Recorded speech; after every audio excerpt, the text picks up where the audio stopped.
बचपन से ही हमें दूसरों को अच्छा महसूस कराने के लिए खुद को ढालना और खुद को मोड़ना सिखाया जाता है। हम दूसरों को चोट नहीं पहुंचाना चाहते हैं, हम दूसरों को दुखी नहीं करना चाहते हैं, और भले ही दूसरों की वजह से हमें चोट पहुंच जाए, हम दुखी हो जाएं, और हम दूसरों को खुश करने के चक्कर में, दूसरों को अच्छा महसूस कराने के चक्कर में खुद को कितनी तकलीफ दे रहे होते हैं, खुद को कितनी चोट पहुंचा रहे होते हैं, ये शायद हमें भी पता नहीं चलता है। इसीलिए हम मोटिवेशनल स्पीकर हर आए दिन एक वीडियो में बोलते हैं कि अपनी बाउंड्री सेट करना जानिए, नहीं तो लोग आपका फायदा उठाएंगे, आपको बेवकूफ़ बनाएंगे। लेकिन अब ये बोलते तो रहते हैं बाउंड्री सेट कीजिए, बाउंड्री सेट कीजिए, लेकिन अब सवाल ये आता है कि बाउंड्री सेट कैसे की जाए ताकि लोग हमारा फायदा ना उठा पाएं, हमें बेवकूफ़ ना बना पाएं। तो हम इस वीडियो में यही जानेंगे कि हमें बाउंड्री सेट कब करनी है, क्यों करनी है और कैसे करनी है। हेलो दोस्तों, मैं हूं संगीता, मेरे channel about life with Sangeeta में आपका एक बार फिर से स्वागत है। आज हम जानेंगे कि हम अपनी लाइफ में लोगों के साथ और खुद के साथ बाउंड्रीज कैसे सेट करें और ये क्यों जरूरी है। चलते हैं वीडियो की तरफ। नंबर 1, सबसे पहले तो हमें रियलिटी को जानना है, अपनी वास्तविकता को जानना है। बाउंड्री सेट करने का मतलब है कि आप खुद को और दूसरों को ये बता रहे हैं कि हमें क्या पसंद है, क्या पसंद नहीं है। तो उसके लिए सबसे पहले आपको खुद के लिए ही बाउंड्री सेट करनी होगी। जैसे आपको एक अपना रूटीन बनाना होगा, एक डिसिप्लिन फॉलो करना होगा कि आप कितने घंटे फ़ोन चला रहे हैं, कितने घंटे आप अपने लिए टाइम दे रहे हैं, कितने घंटे आप अपने मेंटल हेल्थ के लिए टाइम दे रहे हैं, और कितने घंटे आप इंजॉयमेंट के लिए टाइम दे रहे हैं और अपनी लाइफ पर फोकस कर रहे हैं। कितने घंटे आपको नेटफ्लिक्स देखना है, कितने घंटे आपको स्क्रॉल करना है, और कितना टाइम हम बर्बाद कर रहे हैं। ये सारी चीज़ें आपकी बाउंड्रीज में आती हैं। तो सबसे पहले तो आपको खुद के लिए ही आपको बाउंड्री सेट करनी होगी, अपना एक डिसिप्लिन फॉलो करना होगा, तभी आप दूसरों के लिए सेट कर पाएंगे। अगर आपका ही कोई रूटीन नहीं है, आपके ही कोई डिसिप्लिन नहीं है, आपके ही कोई रूल्स नहीं है, तो आप दूसरों के लिए अपनी बाउंड्री सेट कर ही नहीं पाएंगे। नंबर 2, जरूरत और आदत में अंतर समझें।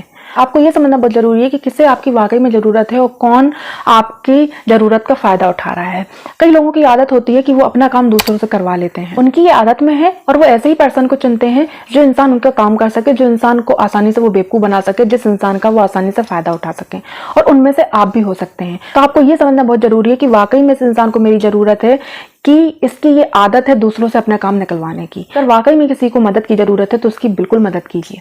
लेकिन अगर कोई इंसान आपका फायदा उठा रहा है, वो अपना काम खुद नहीं करना चाहता, आपसे करवाना चाहता है, तो वहां पर आपको अपनी एक सीमा तय करनी होगी, आपको एक बाउंड्रीज तय करनी होगी, और उसके लिए आपको वही पहला वाला पॉइंट आपको अपनाना होगा। जब आप अपने रूल्स, अपने डिसिप्लिन, अपना रूटीन बनाएंगे तो आपको सीमा तय करने के लिए, बाउंड्री सेट करने के लिए ज्यादा सोचना नहीं पड़ेगा। आपको अपने आप पता है कि मेरा ये टाइम इस वक्त का है, मुझे ये टाइम इस चीज के लिए देना है, मुझे ये टाइम अपनी हेल्थ के लिए देना है, मुझे ये टाइम इस काम के लिए देना है। जब एक दो बार आप मना करेंगे तो सामने वाला पर्सन आपसे बार बार नहीं कहेगा, वो एक दो बार कहेगा, फिर वो कहना धीरे धीरे बंद कर देगा। नंबर 3, रिश्ते में बैलेंस होना जरूरी है, क्योंकि कोई भी रिश्ता एक तरफा नहीं चलता है। अगर रिश्ते में दोनों तरफ से बराबरी होगी, गिव एंड टेक का अगर रिश्ता होगा तो ही वो रिश्ते चलते हैं। ऐसा नहीं है कि सिर्फ एक पर्सन दिए जा रहा है, दूसरा पर्सन सिर्फ और सिर्फ उसका फायदा उठा रहा है, तो ऐसे रिश्ते नहीं चलते हैं। तो ये समझना आपको जरूरी है कि आप ही इसकी मदद कर रहे हैं, आप ही इसकी हेल्प कर रहे हैं, आप ही इसकी केयर कर रहे हैं, आप ही इसके बारे में सोच रहे हैं, आप ही इसके पीछे पीछे भाग रहे हैं, और सामने वाला पर्सन आपके लिए बिल्कुल इंटरेस्टेड नहीं है, आपको बिल्कुल वैल्यू नहीं कर रहा है, आपको बिल्कुल रद्दी के भाव समझ रहा है, क्योंकि वो ये समझ चुका है कि ये इंसान मुझ पर निर्भर है, अब ये मुझे कहीं छोड़कर जाएगा नहीं। जहां ये इंसान ये समझ लेता है ना कि ये इंसान मुझ पर निर्भर है, ये मेरे बिना नहीं रह सकता है, या ये इंसान की गाड़ी मेरे से ही चल रही है, फिर वो इंसान आपका पूरा पूरा भरपूर फायदा उठाता है। उस इंसान को आपसे कोई मतलब नहीं है, उस इंसान को आपसे कोई लेना देना नहीं, उस इंसान की नज़र में आपकी कोई इंपॉर्टेंस नहीं है। तो वहां पर आपको एक बाउंड्री सेट करनी होगी, क्योंकि फिर एक वक्त के बाद आप हार जाओगे, थक जाओगे, फ्रस्ट्रेट हो जाओगे, चिड़चिड़े हो जाओगे, और फिर आपको खुद में ही तकलीफ होगी कि मेरी तो ये इंसान वैल्यू नहीं करता है। आपको सामने वाले पर्सन को बताना होगा कि अगर आप केयर करते हैं, अगर आप सही वक्त पर आप मदद करते हैं, तो उसकी भी ये जिम्मेदारी बनती है कि वो भी आपकी केयर करे, वो भी आपकी मदद करे, वो भी आपके लिए करे, तभी वो समझ पाएगा। क्योंकि कुछ लोग ऐसे होते हैं, उन्हें ये आदत में ही नहीं होता कि हाँ मुझे भी कुछ करना है, उन्हें ये पता ही नहीं होता कि रिश्ते में मुझे भी कुछ देना है, उन्हें ये एहसास ही नहीं होता है। तो कुछ रिश्तों में हमें एहसास करवाना पड़ता है, और कुछ रिश्ते वाकई में नकली होते हैं, झूठे होते हैं, तो उसका भी हमें पर्दाफाश हो जाएगा कि ये सिर्फ झूठे रिश्ते हैं, इससे हमें कुछ नहीं मिलने वाला है, ये सिर्फ हमारा टाइम और एनर्जी वेस्ट कर रहे हैं। नंबर 4, ना कहना सीखें। यदि कोई आपको आपकी लिमिट से ज्यादा काम करवा रहा है, काम दे रहा है, आपकी लिमिट से ज्यादा, आपकी कैपेसिटी से ज्यादा आपको करने के लिए आपको बोल रहा है, तो वहां पर आपको ना बोलना पड़ेगा। लोग बाग ना नहीं बोल पाते हैं, क्योंकि आप अकेले सारा काम नहीं कर सकते हैं, आप अकेले सबकी जिम्मेदारी नहीं निभा सकते हैं, और ना ही आपकी ये जिम्मेदारी भी है। आपकी जिम्मेदारी जो जो है, बेसिक आपकी जिम्मेदारी होती है, उन्हें फॉलो कीजिए, आप उन्हें निभाइए। लेकिन जिम्मेदारी की आड़ में कोई आपका फायदा उठा रहा है, वो भी आपको समझना होगा। हम लोगों को इसलिए ना नहीं बोलते हैं कि सामने वाले को बुरा ना लग जाए, या सामने वाले पर्सन की नजर में मैं बुरी ना बन जाऊं, मैं बुरा ना बन जाऊं। अगर मैंने ना बोल दिया तो सामने वाला पर्सन मेरे बारे में क्या सोचेगा? उसे जो सोचना है वो वही सोचेगा। यदि आपके 100 बार हाँ करने के बाद एक ना को सामने वाला पर्सन नहीं समझ पा रहा है, तो इसका मतलब है कि वो पर्सन आपका फायदा उठा रहा है। तो ऐसे इंसान की नजरों में अच्छा बनना या ऐसे इंसान को बुरा न लग जाए, ये सोचना सबसे बड़ी गलती है आपकी। हमारे शरीर की कितनी कैपेसिटी है, हम कितना कर सकते हैं, हमें कितनी क्षमता है, हमें उतना ही काम करना चाहिए। क्योंकि आगे चल के शरीर आपका ही थकेगा, आगे चल के दिक्कत आपको ही आएगी, आगे चल के आप ही फ्रस्ट्रेट होगे, क्योंकि एक वक्त के बाद आपका शरीर बोल देता है कि अब ना हो पाएगा। फिर उसके बाद आप फ्रस्ट्रेट होते हैं, फिर सामने वाला पर्सन समझता नहीं है। क्यों नहीं समझता? क्योंकि आपने उसको आदत पड़वा दी है, आपने उसको आदत डलवा दी है, आपने हाथों में उसे ले लिया है, आप हाथों में चीजें दे रहे हो, उसके हर मुंह से उसने निकाला, आपने तुरंत वो काम कर दिया, इसलिए अब उसको आपकी हैबिट हो गई है। अब वो नहीं समझने वाला। या तो पहले से ही आप बाउंड्री सेट करते, नहीं मैं ये करूंगी, इससे ज्यादा मैं नहीं कर सकती हूँ, मेरे शरीर में कैपेसिटी नहीं है, मैं ये काम करूंगी, ना ही ये मेरी जिम्मेदारी है, ये काम आप खुद कर सकते हो। अगर आपने ये बाउंड्री सेट की होती तो वो शुरू से ही उसकी वो आदत होती, उसे पता होता कि ये इंसान क्या करेगा और क्या नहीं करेगा। लेकिन आपने पहले हाथों में ले रखा था उस इंसान को, अब आप मना करेंगे तो वो समझने वाला नहीं, फिर वो तरह तरह की बातें करेगा, आपकी बुराई भी करेगा और फिर आपको बुरा फील भी होगा। तो इससे बेहतर है ना कि हम अपनी बाउंड्री सेट कर लें पहले से ही। नहीं की है तो अब सेट कीजिए। नंबर 5, अपने मेंटल पीस का ध्यान रखें। कई बार सामने वाले पर्सन का बर्ताव हमें बहुत बुरा फील करवाता है, हमें बहुत तकलीफ होती है, हम रोते भी हैं।